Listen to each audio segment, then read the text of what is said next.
क्या ये long term में ईरान के खिलाफ भी एक गठबंधन है?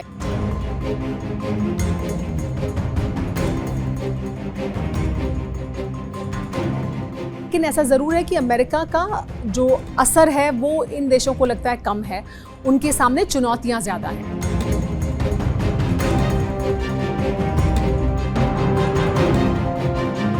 ईरान ने कम्युनिकेशन का रास्ता भी खोल के रखा है इन देशों के साथ, उनसे बातचीत करने का।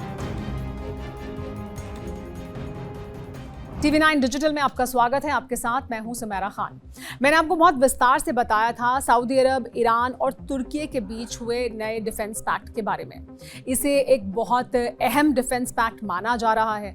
इस क्षेत्र के लिए यानी पश्चिम एशिया के लिए एक बहुत अहम और महत्वपूर्ण कदम ये हो सकता है और इसके फॉलआउट्स बहुत से हो सकते हैं। तो उसके बारे में भी आइए विस्तार से चर्चा करते हैं। ये जो समझौता है वो क्या एक दूसरे के लिए वो कहते हैं, समझौते में क्या कुछ कहा गया है, ये हमने आपको पहले बताया है। लेकिन अब इस पर प्रतिक्रियाएं क्या आ रही हैं, ईरान की क्या प्रतिक्रिया है और इस क्षेत्र में लोग इसे कैसे देखते हैं, उसके बारे में भी आइए बात करते हैं। तो सबसे पहले तो ये कि इसको ये इस तरह से देखा जा रहा है कि ये अमेरिका का घटता हुआ वर्चस्व है इस क्षेत्र में।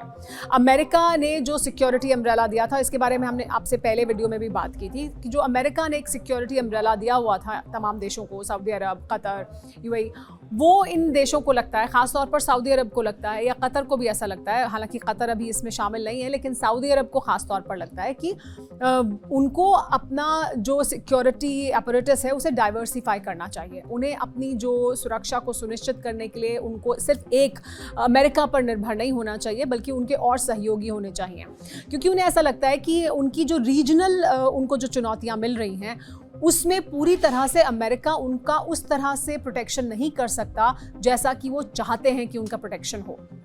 तो शुरुआती तौर पर जो बहुत से एक्सपर्ट्स हैं वो ये मानते हैं कि अभी इमीडिएटली या फौरन अगर जो हालात हैं उसमें जो हूती और यमन से जो चुनौती है सऊदी अरब के लिए वो एक बड़ी चुनौती है।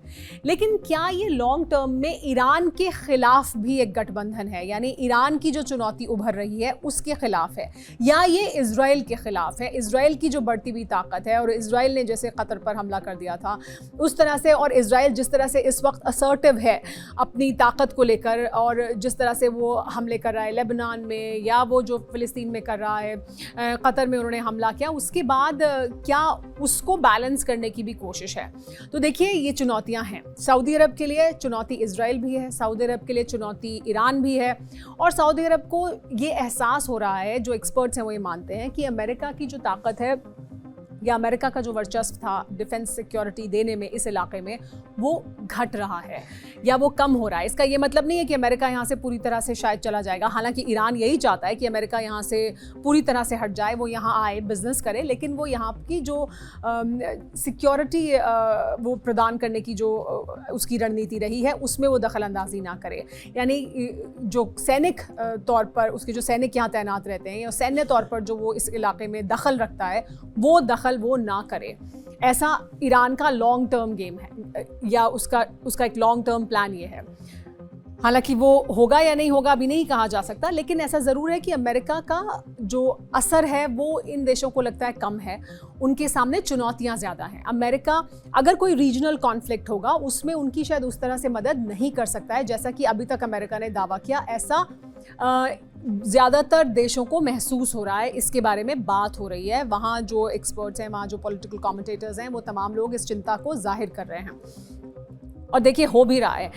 हूती सऊदी अरब पर हमले कर रहे हैं, ईरान लगातार पिछले 5 महीने से इन तमाम देशों पर उसने हमला किया है। हालांकि ईरान का ये कहना है कि ये लिमिटेड स्ट्राइक्स हैं, सिर्फ हम अमेरिकन एसेट्स को ही टारगेट कर रहे हैं, इन देशों के खिलाफ हमारा ये हमला नहीं है। और ईरान ने कम्युनिकेशन का रास्ता भी खोल के रखा है इन देशों के साथ, उनसे बातचीत करने का, ताकि उनके भीतर ये इनसिक्योरिटी ना हो या वो अपना पॉइंट ऑफ व्यू क्लियर करते रहे हैं लगातार, सऊदी अरब को भी, कतर को भी। हालांकि यूएई के साथ उन्होंने उस तरह से बात नहीं की है, क्योंकि उन्हें लगता है कि यूएई और इजराइल की जो बातचीत है या जो उनका सहयोग है वो बहुत ज़्यादा आगे तक है, और वो एक दूसरे के साथ मिलकर काम कर रहे हैं ईरान के खिलाफ। इसलिए ईरान यूएई को अलग करके देखता है, लेकिन बाकी देशों से उसने बात की है। अब देखिए इस डील को कैसे देखा जा रहा है या इस पैक्ट को कैसे देखा जा रहा है। सबसे पहले तो ये कहा जा रहा है कि देखिए ये तीनों देश अपनी अपनी जो क्षमताएं हैं उसके मुताबिक इसका हिस्सा होंगे। लेकिन ईरान की जो प्रतिक्रिया है, जो सबसे पहली प्रतिक्रिया आई वो विदेश मंत्री अब्बास अरागची की आई।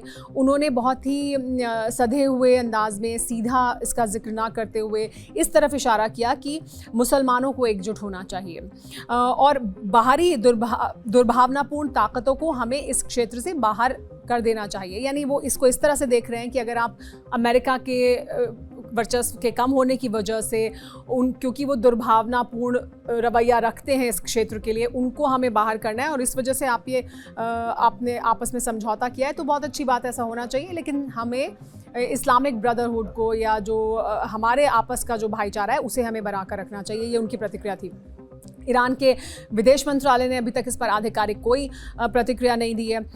उनके जो अधिकारी हैं हुसैन नौशाबादी, उन्होंने कहा है कि इसे पश्चिम एशिया में अमेरिकी सुरक्षा वर्चस्व के पतन की शुरुआत के तौर पर देखना चाहिए। यानी वो भी इसी तरफ इशारा करें कि इसे इस तरह से देखना चाहिए कि अमेरिका का जो कंट्रोल है या अमेरिका का जो वर्चस्व था वो कम हो रहा है इस क्षेत्र में और इस वजह से ये समझौते किए जा रहे हैं। लेकिन पश्चिम एशिया में बहुत से एक्सपर्ट्स अलग अलग राय रखते हैं। कुछ लोग ये मानते हैं कि ये जो समझौता है ये यमन, इराक और आर्थिक रूप से ईरान पर संभावित दबाव बनाने में मदद कर सकता है। यानी आने वाले समय में ईरान पर दबाव बनाया जा सकता है। पाकिस्तान के ज़रिए भी और तुर्की के ज़रिए भी सीमाएं उनकी लगती हैं ईरान से और वहाँ से एक आर्थिक दबाव ईरान पर बनाया जा सकता है। ये भी कुछ एक्सपर्ट्स मानते हैं कि फ़िलहाल ये ईरान के ख़िलाफ़ नहीं है।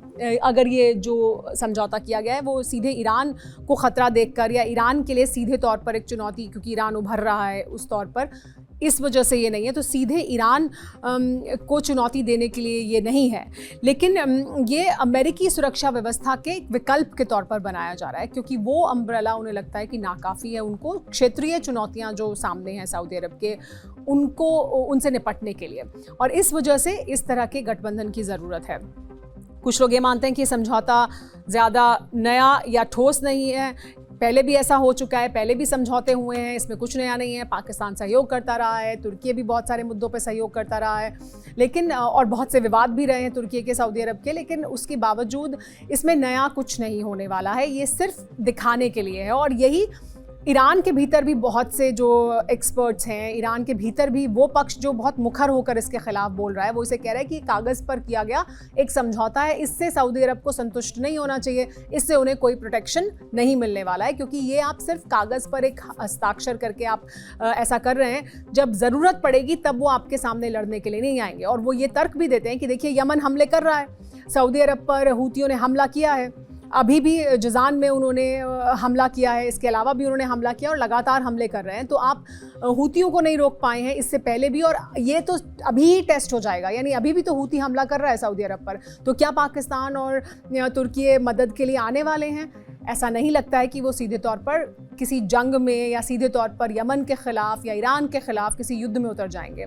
हालांकि ऐसा नहीं है कि ये सिर्फ कागज़ का टुकड़ा है, वो सहयोग करेंगे, बहुत से क्षेत्रों में सहयोग करेंगे और बहुत सी मदद एक दूसरे को देंगे, इंटेलिजेंस शेयरिंग को लेकर भी, डिफेंस इक्विपमेंट को बनाने को लेकर भी, और बहुत से और क्षेत्र हो सकते हैं। लेकिन अभी बहुत शुरुआत है ये कहने के लिए कि दरअसल ये क्या रूप लेगा। लेकिन एक बात साफ है कि इस क्षेत्र में सऊदी अरब को ये लगता है और उसकी ज़रूरतें तुर्की और पाकिस्तान पूरी करते हुए दिख रहे हैं। तुर्की के लिए भी एक बड़ी चुनौती है इज़राइल। हालांकि उनके लिए अभी फ़ौरन चुनौती नहीं है, एक लॉन्ग टर्म उनके लिए चुनौती है इज़राइल, क्योंकि इज़राइल तुर्की के लिए किस तरह के विचार रखता है ये वो बार बार जाहिर कर चुका है। इस इलाके में तुर्की अपना वर्चस्व बढ़ाना चाहता है, इस वजह से भी तुर्की यहाँ पर इस पैक्ट का हिस्सा बना है। पाकिस्तान भी को भी इज़राइल एक चुनौती मानता है, यानी वो भी एक इज़राइल के लिए, पाकिस्तान के लिए इज़राइल के साथ एक चुनौती है, लेकिन वो भी बहुत इमिनेंट नहीं है, वो भी बहुत सामने की चुनौती नहीं है। उनके पास न्यूक्लियर वेपन भी है, वो इस क्षेत्र में सीधे तौर पर उनसे जुड़े हुए भी नहीं हैं, उनसे बहुत दूर भी हैं, तो ऐसा नहीं है कि फ़ौरन कोई ख़तरा है उन्हें। लेकिन पाकिस्तान के लिए इसमें आर्थिक फ़ायदा है, पाकिस्तान के लिए इस पूरे क्षेत्र में मुस्लिम ब्रदरहुड में अपने आप को अहम प्लेयर साबित करने का एक मौका है, और वो अपने आप को रेलेवेंट और अपनी जो अहमियत है उसे जाहिर करना चाहता है, और जो उसकी एक इंडस्ट्री है, जो मिलिट्री इंडस्ट्री कॉम्प्लेक्स है उसका वो फ़ायदा भी उठाना चाहता है आर्थिक तौर पर, इसलिए वो इसमें शामिल है। सऊदी अरब के लिए यमन से हूती एक बड़ी चुनौती है। सऊदी अरब के लिए इजराइल और ईरान दोनों चुनौती हैं। वो इजराइल की बढ़ती हुई ताकत को भी देख रहे हैं और जिस तरह का उनका जो नया रुख है, असर्टिव बहुत ज़्यादा है इस इलाके में, वो सऊदी अरब के लिए एक चुनौती है।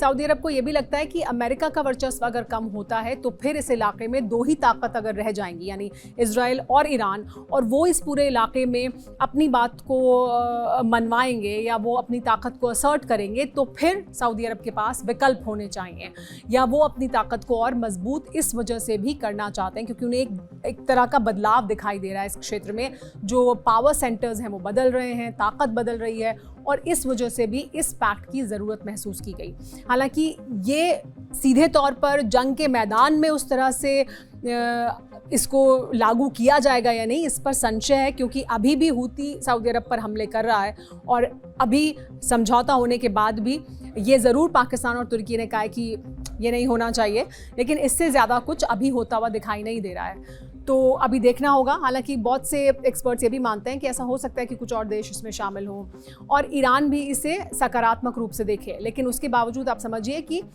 ईरान को ये देश, तीनों देश एक तरह से घेर लेते हैं कई तरफ से। तो ईरान के लिए एक बड़ी चुनौती आगे आने वाले समय में ये हो सकती है अगर ईरान के विरुद्ध वो काम करना शुरू करते हैं। हालांकि ईरान में अभी भी ईरान को लगता है कि इससे हमें कोई बड़ा खतरा है नहीं। TV9 डिजिटल के लिए फिलहाल मेरे साथ इतना ही।